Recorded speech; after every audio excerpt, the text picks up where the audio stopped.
Hi, everybody. It's Paula Nutting, your musculoskeletal specialist or therapist, as I'm supposed to be called now. And I am super, super excited and very pumped to have as my special guest today, Erik Dalton. Now, Erik has just given me the background that he has been in this industry. Coming up July, will be July 8th, I think he said. 40 Yep. years? 40. Unfortunately, 40 years. It's hard to say that, Paula. Oh Yep. my God, that's incredible. Tell us your journey. I'm so excited about it. Well, let's see. I started out in psychology, and I was pretty terrible in that, and got interested in nutrition. I took a nutrition class when I was in California, and even though it was kind of a strict nutrition type kind of thing you get in college, it was a little bit more holistic, and I really got fascinated by that. And so I thought that was going to be my life's path, and I went to work. I was in the music business first, starting way back, and then I left and went into the Health Institute of San Diego and was teaching nutrition there, and I thought that would be my life. And I'd seen Ida Rolf at Esalen Institute in '72, just a short little presentation with Fritz Perlson. And Bodywork, I just wanted to, what is this stuff? I'd never had any kind of bodywork at all at that time. So when I got back to LA, I started looking for a Rolfer, and I couldn't find anybody. And finally, I was working at the Health Institute of San Diego in the kitchen one day, and this gal says, "Man, I just got back from Del Mar, and this guy Rolfed me, just worked me over. I feel so good." And I go, "Rolfing, I've been looking for a Rolfer." So I started going on my motorcycle over to Del Mar once a week for the 10 sessions. And the 10th session, he asked me to come in early, and I came in early. He says, "Erik, this is what you need to do in your life." And I go, "Do what?" And he goes, "Bodywork." I go, "Bodywork? I'm not interested in putting my hands on anybody except my girlfriend, It's not me." And he goes, No, you come in. This is what you need to be doing." So he guided me through the Rolf Institute, and I went to that. Went there for quite a while, graduated, got advanced degree there, and then I got interested in, fractured my neck in '89 in a judo fall, and got interested in osteopathy, bones and joints and nerves, trying to figure out my own pathology. And so I started going up to Michigan State College of Osteopathic Medicine. By the way, your Chapman's reflexes. Ah. Yeah. Do you remember Dr. Owens, that was his brother-in-law, Frank's brother-in-law? Charles Owens, yeah. Charles Owens, okay, Charles Owens. He had another protege that came in later, Kimberly. I don't know if you know that, but anyway, Kimberly he was from Kirkville. He went on up to Michigan State and taught some with my mentor, Philip Greenman, up there, that I took postgraduate workshops from. So he came through and I got to take a weekend workshop on Chapman's reflexes from him. And, if you get into the history of it, you'll see Kimberly associated, him and Owens did some stuff together. He brought more of the neurology into the lymphatic part of it. So that's exciting. I didn't know that. That's wow. Fascinating. Great work. Really good work. Yeah, amazing.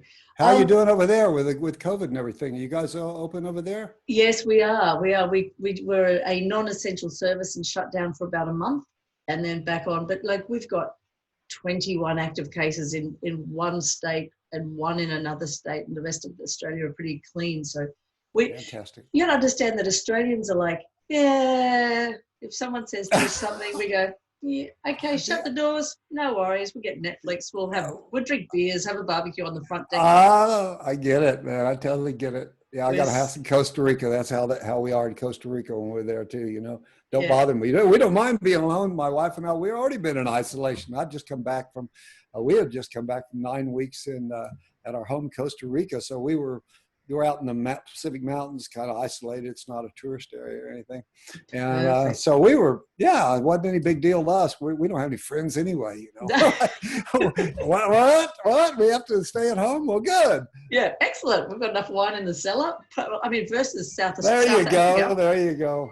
South Africa had total, you couldn't buy alcohol from anywhere. Now, if that had happened in Australia, we would have had riots. But alcohol was an essential service. Okay, it is here too, and they also deliver here. They have deliveries. You can order food, and they'll bring any kind of mixed drinks or whatever to your house. So and hairdressing salons that weren't in local shops were an essential service too. So I could still look Beautiful. You You said do look something. beautiful. No, you're very sweet. You're very healthy. You know, I look at, watch your videos and stuff, and I like the way you keep yourself in shape. And I Yeah. also like the retraining stuff you do. In addition to the Chapmans, you do a bunch of other things that, you know, your home retraining kind of things that you give your clients and stuff. Yeah. Good work. Good work.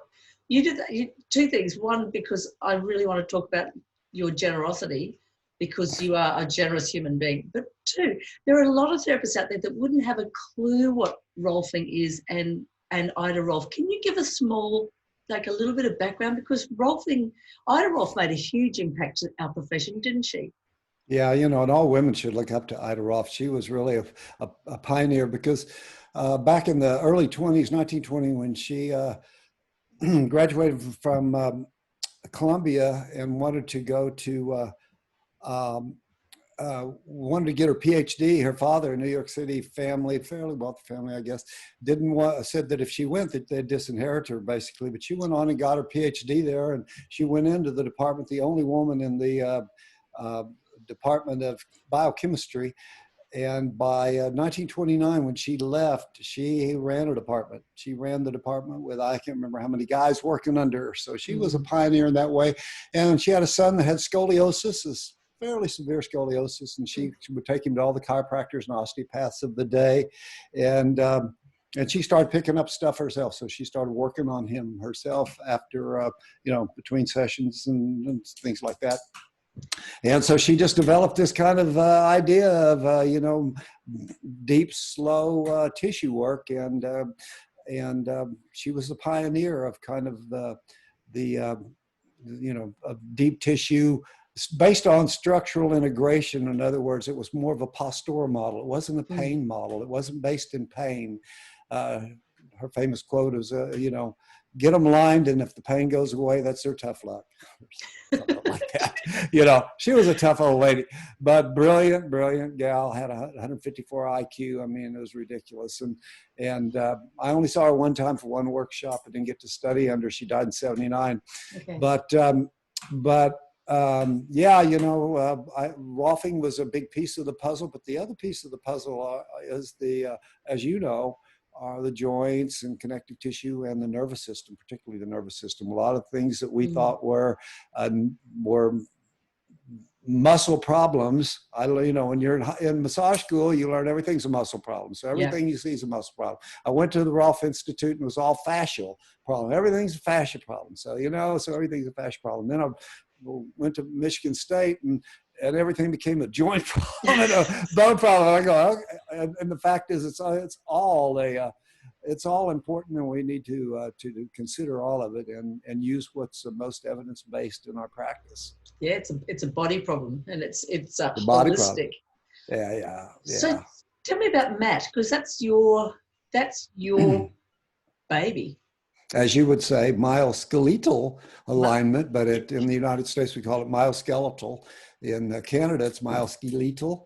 But anyway, myoskeletal alignment techniques. You know, I started. I'm a slow learner. It takes me a while to get things, a long time to get things. Once I get them, they're there.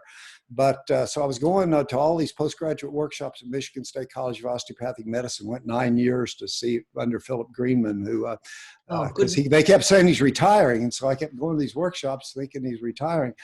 And so in 1994, we taught our first workshop. It was called Dalton Attachment Technique.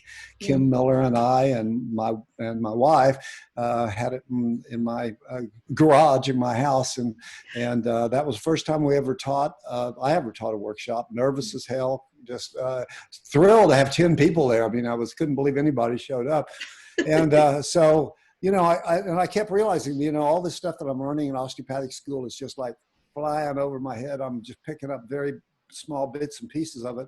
And I knew from being a drummer that if I put it into practice, started teaching someone, that I would be able to retain it better. So I started developing a combination of myofascial work, myo, and skeletal work, myoskeletal. So I called it Myoskeletal Alignment Techniques. And that's what, 1997, we produced my first 3 VHSs at the time, 3 DVDs. And and a manual, and it was one of the first nationally approved home study courses in the United States. So that was wildly popular to my surprise. And, you know, even though I never considered myself a teacher, I still don't consider myself a teacher, really.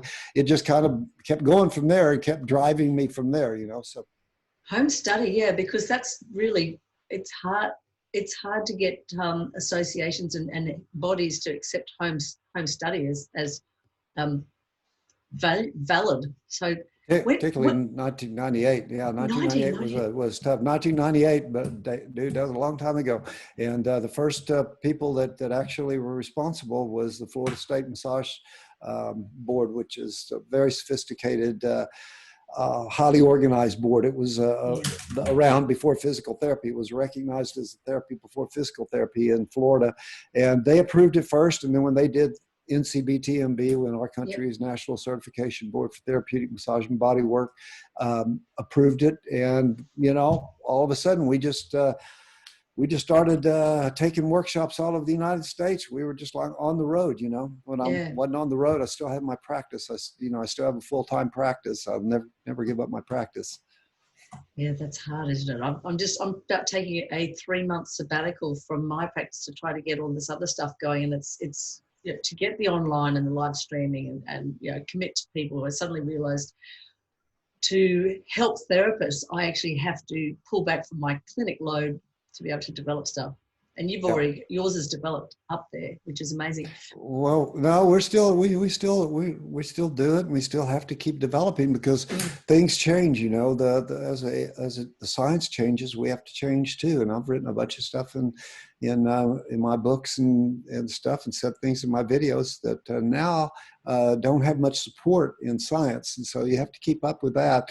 And so we're constantly producing more and new things. But you're absolutely right about that. It's hard to keep up a private practice and work on a big project at the same time. Yeah. What is the? I want therapists to understand how they could apply, or if there's any little tips.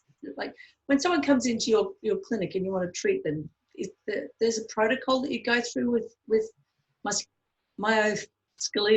You can call it whatever you want, dear. You're your musculoskeletal, MAT.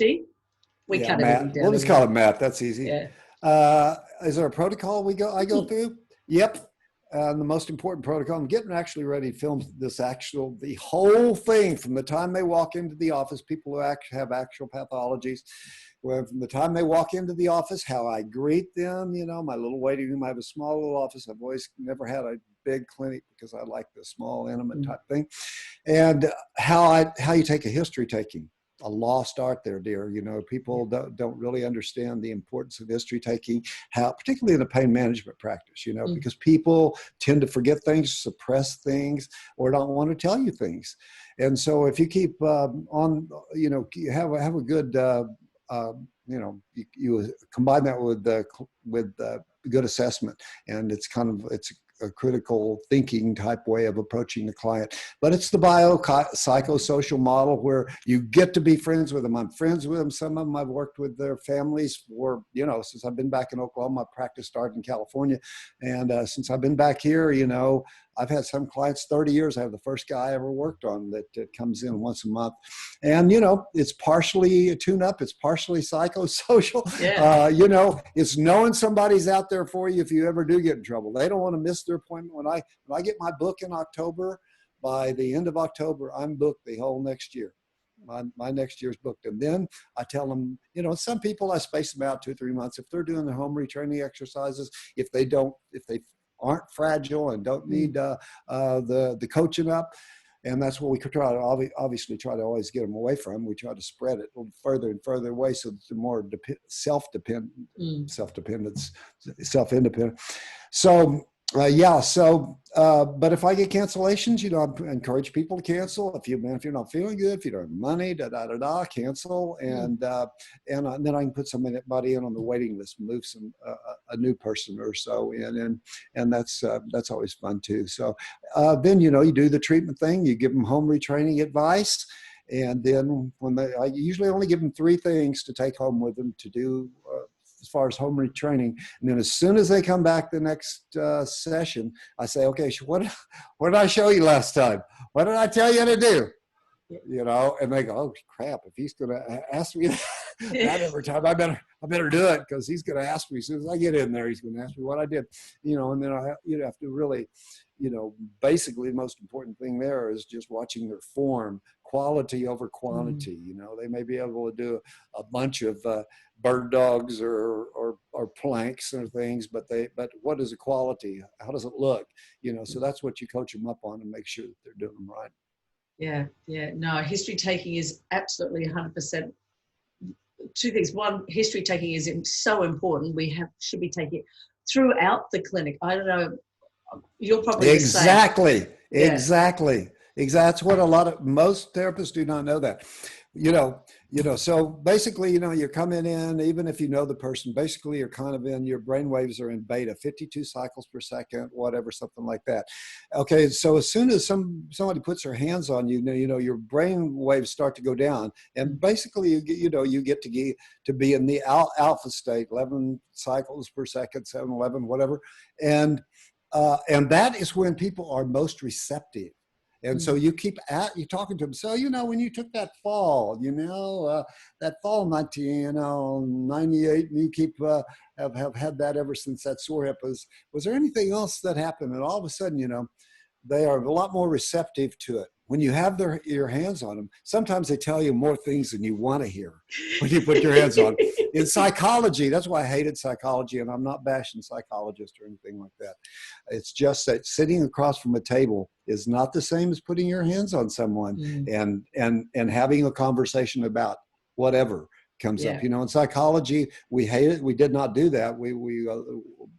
Transference was something that was just a no-no. You know, no pictures of your family on the wall. You don't discuss any of your background. Well, that is completely turned around now in the new biopsychosocial model, because you know, that's what gets people to trust you and feel safe. The most important thing is when they come in your office, they feel safe. This is where I'm supposed to be. And when you're working on them, it's always like, hey, we're working on this together.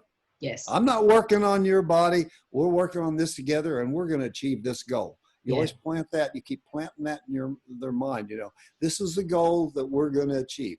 You know, that kind of thing. Yeah, you do that too, and that's right. So history taking throughout the session, subtly. Yeah, it's like because it is absolutely, and it's kind of like. I agree. Listening to Stephen Porges and that Porges theory with the upper level of, like, originally reptilian and then mammalian, and now his polyvagal theory and polyvagal, the social interaction, and you'll be. I think we need to be visually and auditory really acknowledging our patients when they're on the table, clients on the table. And you'll pick up, like, you'll be touching a shoulder and exactly that. Then all of a sudden their eyes will twitch or they'll do something and you'll go, what's come up? What are you thinking about right now? And they'll go, oh, how did that make you feel when I was there? Yeah. And then that's one of the things I liked about Chapman's reflexes is, people confuse strain counter, strain Jones's thing and myofascial trigger points in Chapman's. They're three totally different things, and people need to realize that. But one thing I like about that is to do it, you have to be very observative. You have to be in the present tense, and you watch for things like reactions to things. Cheating. That leads you to the next piece of the puzzle. Yeah, exactly. You cannot teach that. That's something, I mean, you can teach it, but it takes a while to ingrain it, to go from explicit memory to implicit memory. So your body you just keep picking that up. Let me turn this off. That's all right. Office manager calling me. My wife probably calling me, bossing me around, telling me, get in here and feed the dogs. I think that would probably be, we hear I that. just say, yes, dear. Yes, dear. You find it's easier after a while to just say, yes, dear. I'll be right in. You are the first AMTA conference that I was ever at. I was sitting down at a table with Leon Chattow. So because we're in the same conference, and he said, I have the head, but my wife has the neck. Oh my God, sounds like Leon. That's a good one. I'm going to steal that from Leon. You can. That's great. That's great fantastic. Hey, Yeah. that reminds me, Eric Brown, whom I work with, and I know you know him very well, and Scott Darnell said Yeah. they really had a blast with you up in Canada when you came up to Canada. Oh, yes, I Was love that those stories. fun? Was Yeah, that a lot of fun? that was 2 years ago. I'd be in Toronto, right now, if like 2 years, teaching through there. I love Right those. now. And Melanie Hayden, the three of them with World Massage. Yeah, yep, yeah, I Incredible, love them. incredible. Yep, that was great. Yeah, they 10 years of that. They finally sold that business to ABMP. Yeah, and Yeah, it's that's a great deal. exciting. So what can you offer a therapist for, like, what's a word of wisdom that you could say to a therapist? We've talked about history and I agree. What other, like, critical thinking, self-reflective, what else is your 40 years of wisdom can part out to someone who's new? So someone who's new. Or someone who's experienced and Okay. tired. Okay. First, pardon me. Or somebody who's experienced but tired, they've Spirits but lost their tired. No fire. shit. There you go. No shit. I get that one too. I've been there too. I've been bored too. That's a workshop. When you become workshops, or in your case, looking at your website and stuff like that, I love how you do that. People can't always just jump into a workshop. Well, right now, obviously, in the United States, there's nothing going on here. But even when this, before COVID and all that, people need to get that little kick in the butt, that one inspiration. It doesn't take much. When I used to go to a workshop, I used to say, if I can just learn one or two things that I put in practice the rest of my life, that workshop will be worth it, and that's how you have to look at it. And it's the same way in anything. Now that we have social media, you can zoom through and pick up pieces of research, stuff like that. But there's still nothing like getting into a workshop and having hands-on and having a lot of fun. We make our workshops events. We have a lot of really great teaching assistants that have been with me for, some of them for 20 years or more. And so we really, because no matter what anybody says, teaching assistants really can make or break a workshop. Yeah. They are the ones, particularly in my case, when we have workshops that have 150, 175 people in them, they're the ones that are really having more of the hands-on stuff that, and so, yeah. For therapists, the main thing is when over here we have like what are called VOTEC schools, vocational schools. So they go in, they don't know what they want to be. They're kind of in that stage in their lives, their 20s, early 30s, and they're going, let's see, what I would be a automobile mechanic or diesel or a massage therapist. That's the wrong way to get into it. But unfortunately, a lot of people do get into it that way. Back in my day, it wasn't that way. You got into it because something happened to you. Somebody put their hands on you and it changed you in a way that you said, I want to do this. Yeah. That's what happened to me. I want to do this. I'd had this subscapular pain on the left side for probably a decade. I was a drummer and sitting in the recording studio, hitting that 2 and 4 there. And, and so I'd been to a lot of chiropractors in LA and all that stuff, but until I got Rolfing, that guy, after 3 sessions, it was done, and I never had that pain again. And I said, I want to be able to help people like that with my hands, be able to travel anywhere you want. Just got your hands with you. The only time that it's a bad deal is at family reunions. Where everybody wants gotta work on everybody at the family reunion. What a dreck. And but other than that, it's all about passion. You got to get into it for the right reason. But a lot of people like me, I was never a real touchy person, a kinesthetic person. I consider myself more visual, auditory. But I realized, and my Rolfer told me this. He says, "Listen, I know don't want to do this, but just go to massage school here. You got to have 500 hours of massage college before you can apply for the Rolf Institute. Just go and just take this one basic course. And if you don't like it, then I won't bother you anymore." And I loved it from the very beginning. I couldn't believe that I loved it so much because it was just didn't seem like it was my style. So for those new therapists, it may not seem like the right thing to do. Give it a try. Get in just one of those short little basic workshop and see where it goes from there. For the experienced therapist, they need to get in things that are more challenging. like Okay. what you do and what we teach too. Things where you have to involve the nervous system, things where you have to understand spinal mechanics, things other than just muscle, which I'm not saying anything bad about muscle problems, but a lot of muscle problems are protective guarding problems from the brain, and stuff like that. So it's just to know more, to continue to know more. And that gives you passion. Yeah. And that's the whole thing, passion. And that when they have that passion, one of the other things though, you have to be able to be good with somebody or comfortable with somebody one-on-one in a room. A lot of therapists I have a really good friend who was a Rolfer here. I graduated 1 year before me when I came back to Oklahoma from California.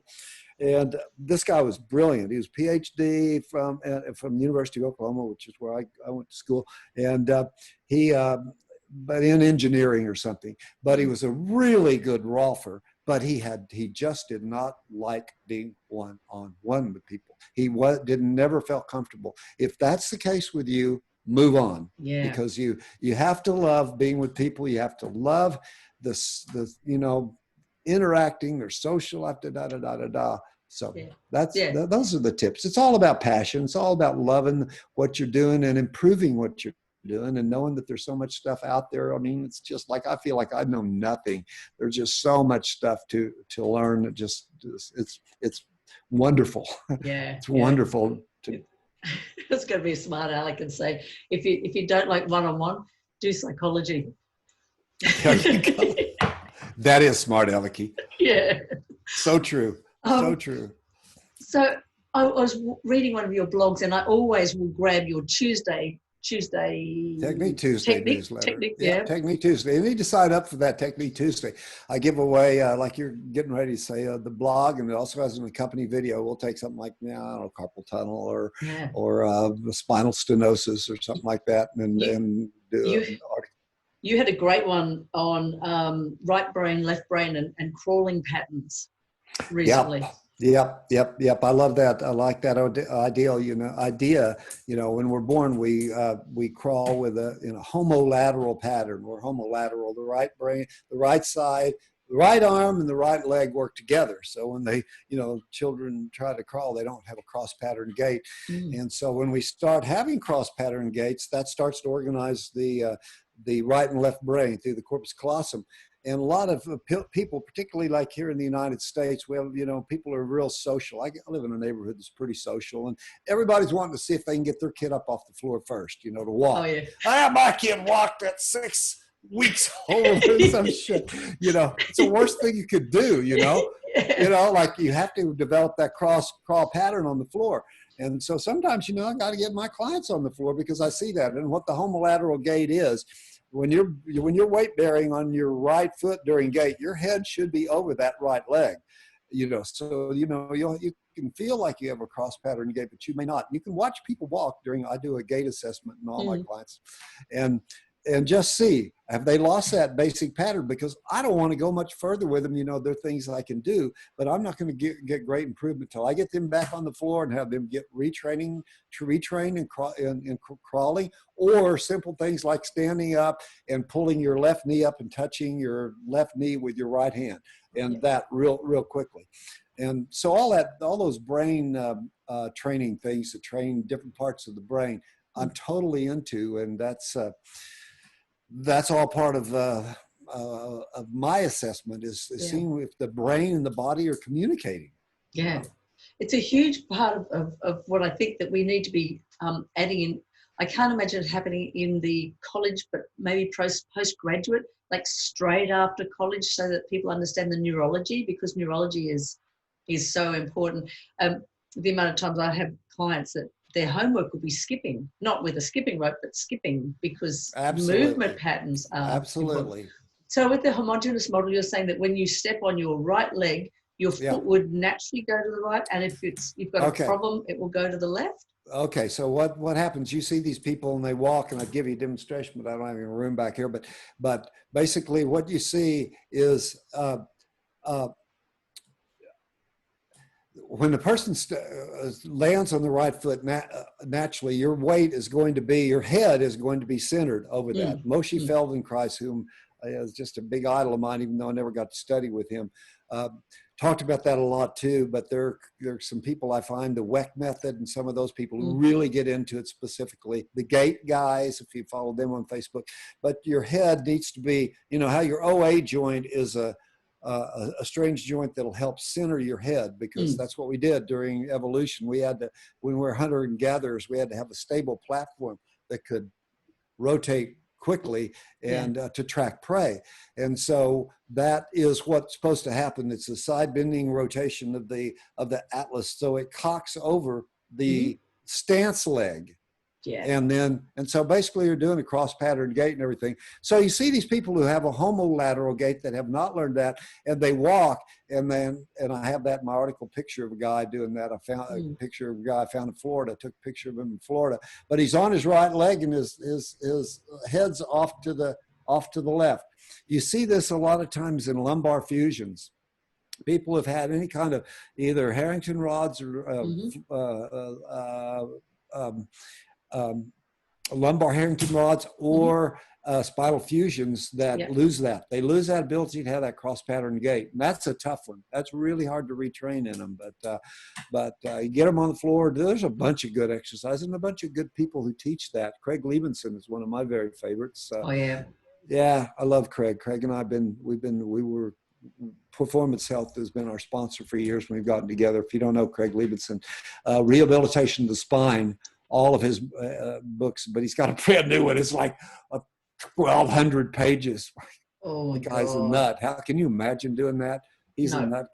I mean, he goes 900 miles an hour. Yeah, I'm going to see if I can have a chat to him and Robert Libby. They're the two people I'm going to target next. I have never met Robert Libby, but I'm getting ready to write something for his new book that's coming out. I think a ligaments. I don't want to say it wrong. Referral patterns. I don't know, but anyway, he just sent me the draft of the thing, so I'm writing a deal for it. But he's a bright guy. Woo, real bright. Wozlowski was telling me about him. James Wozlowski. Yeah, you ought to check this guy in Canada out. This Robert Libby guy. Well, James is saying that he's got to do read the book and give him a praising as well. So he's obviously getting his peers, you and James, have a chat to write. Yeah.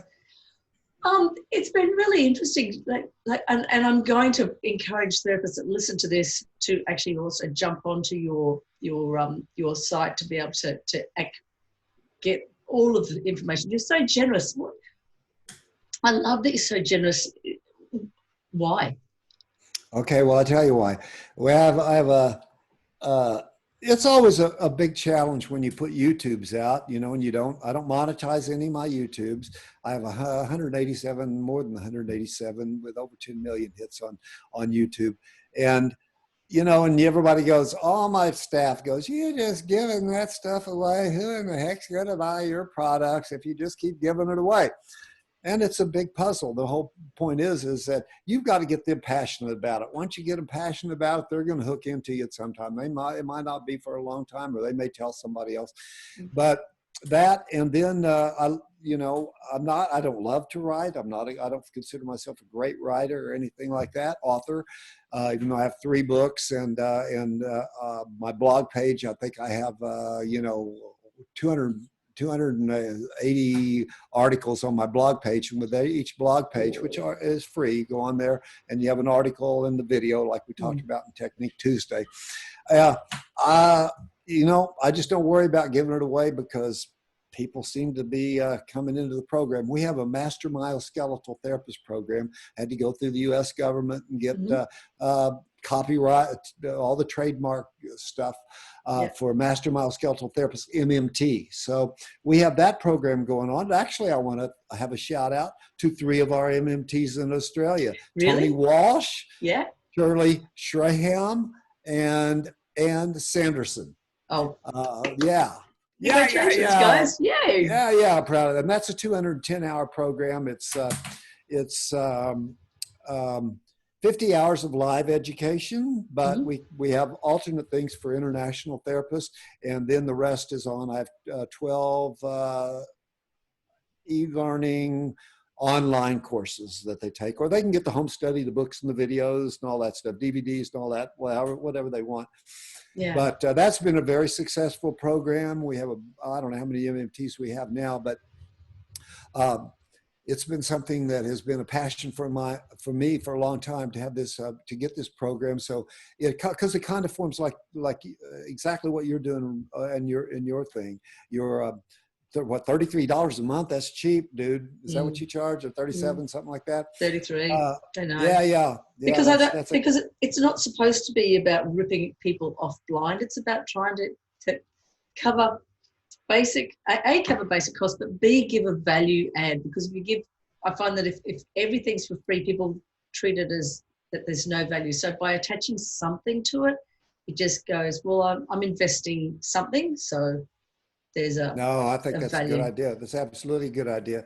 You know, and we'll probably go to that too, where we make it a, you know, more of a subscription service too. Ida Rolf used to say the same thing. She said, third-party pay is one of the evils of body work, and when people really get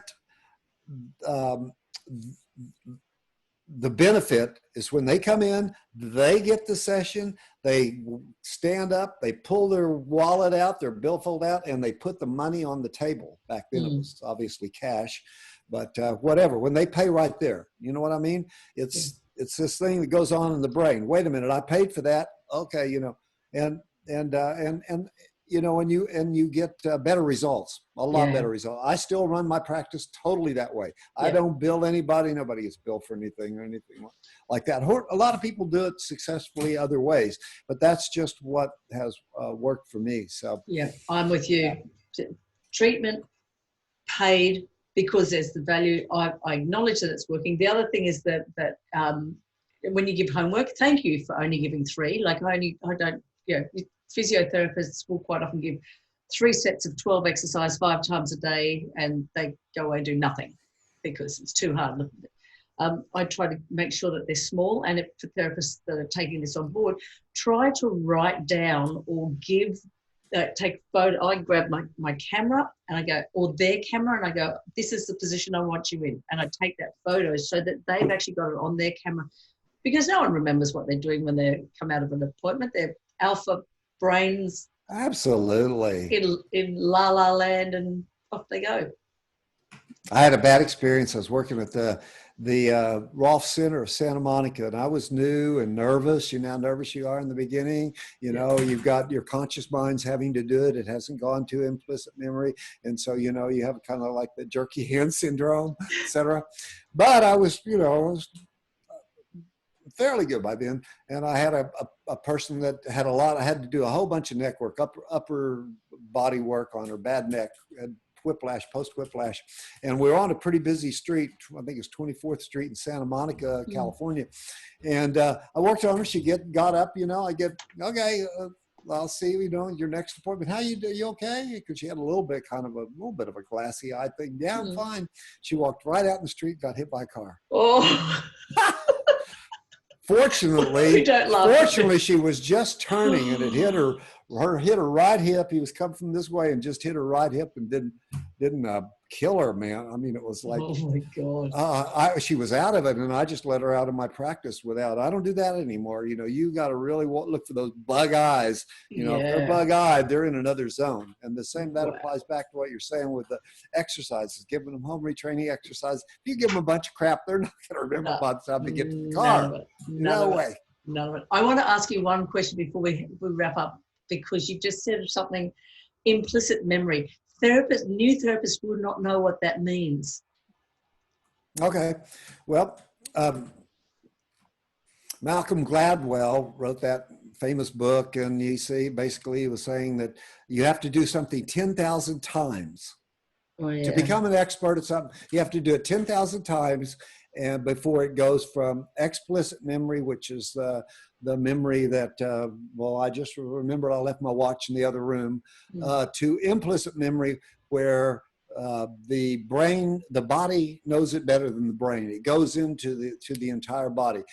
Okay, so I used to do this one technique, and I wrote an article about this actually, so I'm repeating my article, but there's this one technique that I do at every end. I do the same closing technique at every end, and it's a stretching technique. I go through and make sure it's a neck stretching, torso stretching, the whole thing goes to the whole body. And just to make sure, see what I have missed, see what things I still need to work on, all that stuff. Well, there's this one move that was real complex. I learned up at Michigan State, and it's a big body twisting maneuver. And every time I got to this one part, I would have to think, okay, my left hand has to go here, yeah, and then my right hand goes here, da da da da da da. One day, I'm finishing the session, and I get through that session, and I go, you know what? I didn't even think of that. I didn't even think of that thing where my right hand goes. That's the moment it went from explicit to implicit memory. Yeah. That's why you can't teach experience. I know a lot of people who already have gifted hands, and they're already great right off the bat. I was not one of those people, but a lot of people need the experience. They need to do it the 10,000 times. Unfortunately, Gladwell was a little bit wrong in his book, because if you add emotion to it, you have to do it fewer times, because the brain starts, the prefrontal cortex will start to memorize that, and the limbic system will start to get involved and memorize all of those patterns. And that's why I really love techniques too. That's why Myoskeletal Alignment Techniques. The whole thing to bodywork is, you've had enough bodywork sessions that you know in 1 minute, you know how good this therapist is with her hands, and how much you're going to be able to trust this therapist. How good a bodyworker are they? And they may be nervous in the beginning, and they may calm into it and be a lot better therapists later on during this session, but sometimes not. And you know that. What makes a great body worker get the best success is having great hands and great, being able to use their body and having that implicit memory. And that comes from technique. A lot of being able to use different grips, different types of techniques about talking with people about certain things, range of motion, tissue texture abnormality, asymmetry, stuff like that. Being able to talk to them about that.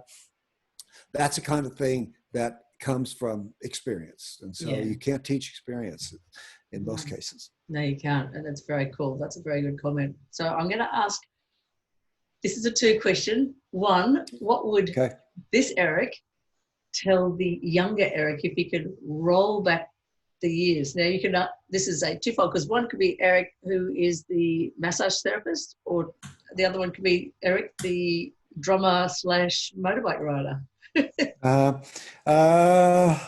Whichever one you want. Yeah, I'm going to take the body worker just because that's more appropriate to the conversation. But well, now I think I actually already said what I really wanted to say about that, and that is make sure after a while, you got to make sure that you really like to be one-on-one with people. But once you start getting that a little bit of, oh, I really like that, I think I helped that person. That kind of, those thrills you get from the first time you really help somebody, and they're going, boy, that was really fantastic. And they call you later or whatever. And so then that's when you're hooked. You're hooked on bodywork. And bodywork is just the greatest profession ever. What other profession can you have that kind of relationship with somebody? I mean, that's what our whole nature is. It's a social relationship. We work best. That's why men die after their wives leave, even though women torture them most of the last years. But they die because that's social, that you have to have those social links. I mean, we're evolutionarily bonded by social links. And so once you are able to get that relationship with clients, there's no better profession. There is no better profession. So for people starting out, hang in there. Right now it's tough. A lot of tough times, particularly in the United States and a lot of places else around the world. It's tough to wonder, my gosh, do I want to get in this profession? Are they going to allow me to be touching people? Am I going to be wearing gloves and a mask the whole time? You know, and you wonder. But the whole thing is, it's worth it. It is definitely worth it. Stick in there, stay in there, hang in there, because if you've had that experience where you've kind of helped somebody, it's for you, and it's going to be a great profession, and it does pay off. People love to get touch therapy. Will never ever go away. Like people said, say, oh, it's going to go away. It's never going to go away. It's a wonderful profession. Stay in it. It will stay in it. Yeah. Thank you. That's what I would tell my younger self, by the way. Yeah, or even my high school self. I wish I had known that in high school.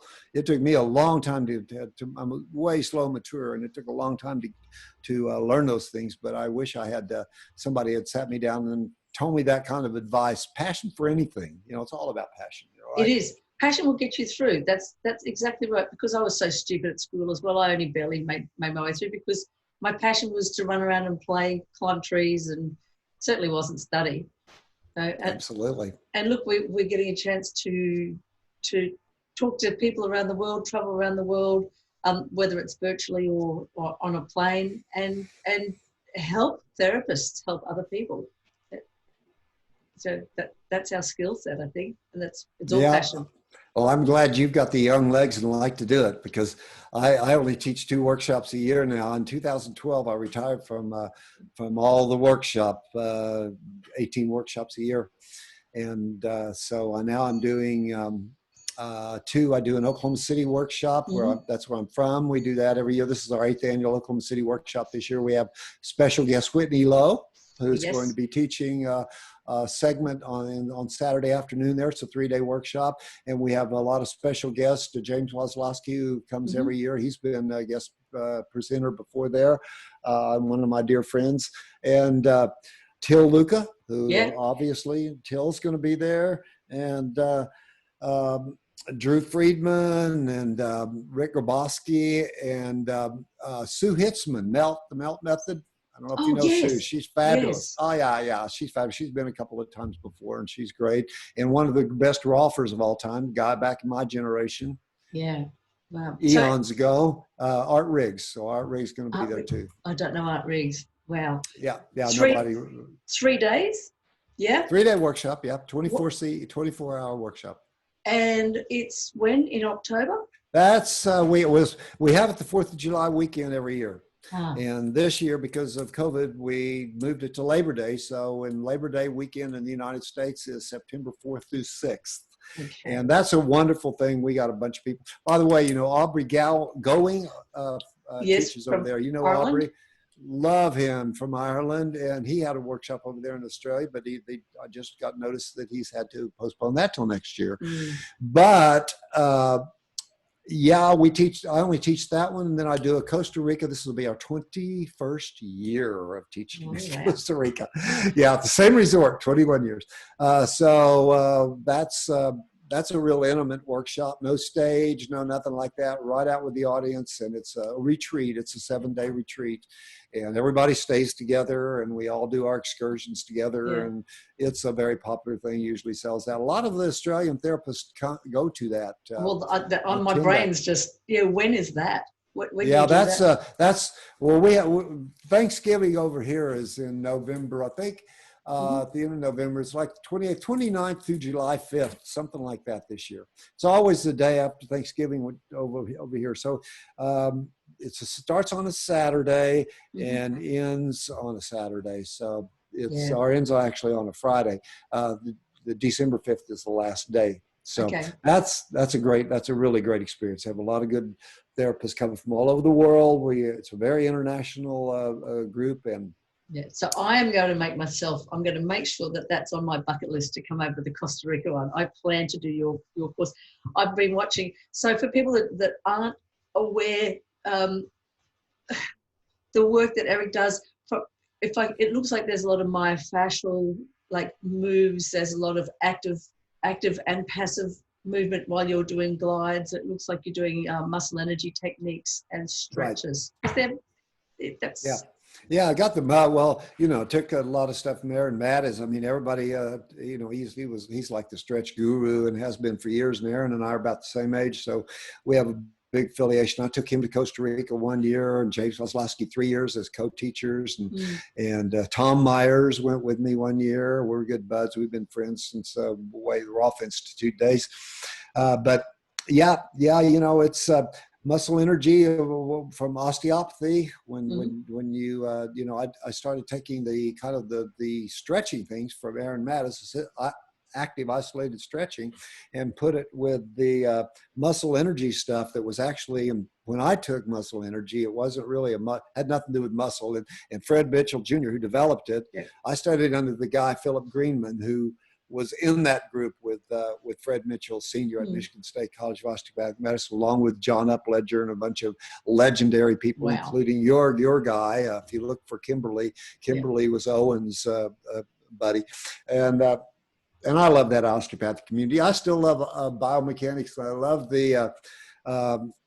love the neurology and the joint mechanics and everything. And so muscle energy is directed more at joints, making sure that the mechanoreceptors are happy and calming down any kind of nociception or any kind of inflammatory process from the chemoreceptor activity, stuff like that.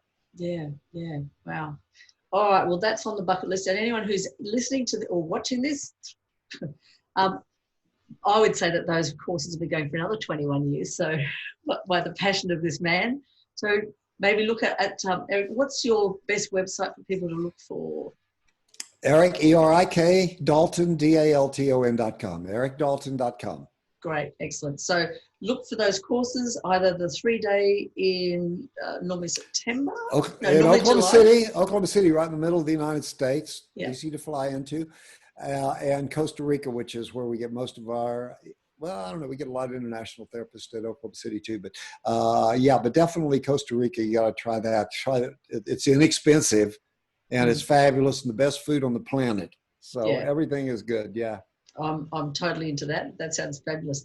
That's Erik, why I moved to, that's why I bought a house here, man. I went to Costa Rica that first year, and by the second year I was looking for property there. I mean, it's a fabulous country and the people are wonderful. They're Catholic. They're really, really honest, and they're great people. And, and I just love being in that culture, even though I've had 2 years of college Spanish and all this other study, and I still can't speak a damn word of Spanish. That's not my thing. I'm bodywork. I don't know. Yeah. That's not part of my. Yeah, there's you can't cram any more in there. There's. Yeah, right. Okay, that's the excuse I'll use. Thank you. Exactly. I'll use that excuse. Good. Erik, thank you so much. It's been an absolute pleasure having you on board, and I can't say thank you enough. Okay, Paula, it's great too. After all this time, and Erik Brown told me to give you a special hi. He said, you're going to really enjoy this podcast. You're going to love this one. Well, I'll be hitting him up too. He's on my hit list. Hi to all you Australian therapists out there. Love you guys. And I really always have wanted to come to Australia. I've had a lot of opportunity, a lot of people asking me to come over and do that. But I mean, gosh, it's just, should have done it when I was 40 years old. But anyway. We might get you still. The coast is pretty You never know. Get you up to Uluru. Yeah. Thank you. There you go. Bye. Hey, thank you too.